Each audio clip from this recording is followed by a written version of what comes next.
$35,507,500. $116,558,900. $9,075,261,000. $271,245,000. All those numbers are an average numbers of cattle, pigs, chickens, and turkeys that are slaughtered every year for our consumption.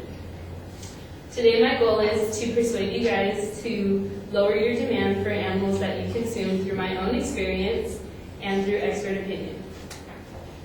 The slaughtering process is when animals are stunned by electrically I'm sorry, I'm shaking. Okay. Farm animals are stunned electrically and killed by cutting the blood vessels in the neck, causing exhaustion. Large numbers of animals are slaughtered rapidly in an assembly line. Chickens are lifted by their legs when they are fully conscious. Their heads are immersed in water to make the electrical contact, but some flutter and are not stunned. Chickens and pigs are subject to scalding water to remove their feathers and hair. When stunning is not done properly or sandwiches have not progressed enough, a significant portion of the animals are burnt before they are unconscious. So, when I was 12 years old, I stopped eating meat, animals, fish, everything, completely. You guys look at a hamburger and you're thinking, oh, yes, I'm getting that poor little baby cow or turkey burgers, whatever your process is. So, in my own head, if you want to take a look and get into my thought process, I picture all of those animals being killed constantly. And I'm not asking you guys to completely eliminate your preference for meat because you do need protein and whatnot.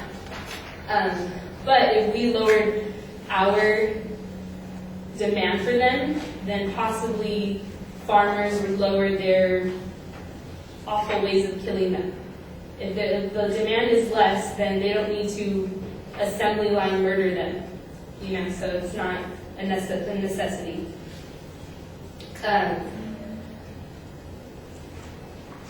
That information was found from Dr. Harold Hillman, and he's the director of the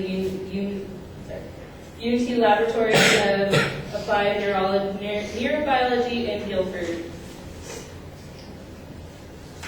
So the impact on the environment and humans, as well as not just eating them, but what it does for our own environment. 10 people can be fed on the same one grain that feeds one cow that can feed one person. So I'm sorry, but that was like, oh yeah, let's eat some grains. Cattle are fed large amounts of antibiotics to keep them alive through the nasty conditions that they live in, and you guys are eating the cows, which is why we are becoming more and more immune to antibiotics that we're being given to cure our own sicknesses. So if you eat less of the meat that's already filled with antibiotics, the antibiotics that your doctor gives you are going to work better, faster, and more efficiently. Oh, and the mass production of cattle equals more methane in the air, cow farts. And methane is 24 times more potent than carbon dioxide when it comes to climate chaos and the ozone. So in conclusion, I hope that you guys took the facts I gave you about the slaughtering process and what it does to the environment and took a little bit into my brain, and hopefully you will lower your demand for eating baby animals. Thank you.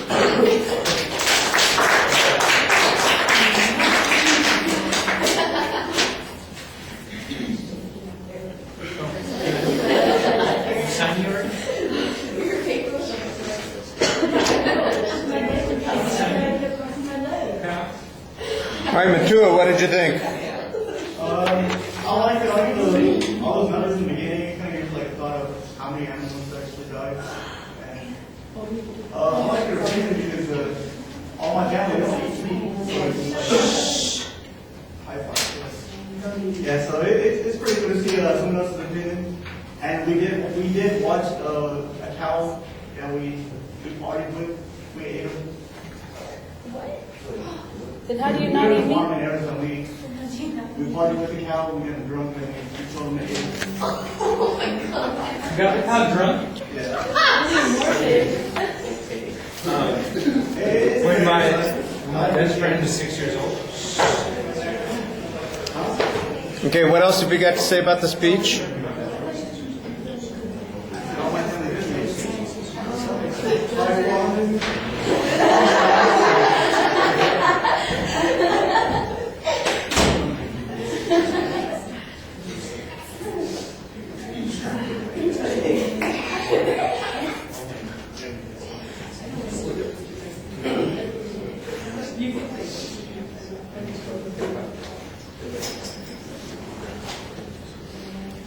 All right, well, I like the opening with the numbers, and I thought you had a clear thesis statement. I didn't think that your preview was very clear, because it basically just comes down to, let me tell you why I think this and why experts think this, and I think it needs to be developed a little bit more. You dive into the description at the beginning, trying to get us an emotional reaction without giving us a context yet, and I think you needed to give a little bit more background. Clearly you empathize with animals, and you want to get us to empathize with the animals too, but you don't do anything that brings in that process except assume that people see things the same way you do in that situation, and I'm not sure that that's going to be the case.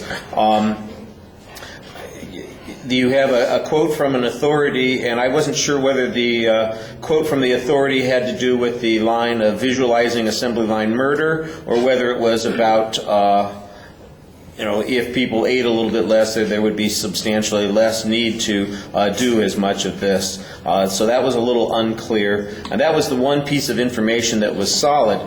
You make a claim about antibiotics that is not supported by any evidence presented in the argument. And you make a claim about the cow farts, which I know that there are methane issues, but the statistic that you presented, you need to give us a source on that. And it also sounds a little bit counterintuitive. Shouldn't we be killing those cows so they stop doing all that farting? Don't we get a benefit from that? So yeah. Well, I understand the idea, but you need to make the argument. That's what I'm saying here. Delivery. I know that you thought you were a little nervous with the shaky page. It didn't come across that problematic. A little anxiety is not that big a deal, and I thought you did a nice job talking to the audience for the most part. Could be stronger, sure, but there was nothing that was really problematic, except that you were more self-conscious of it than anything.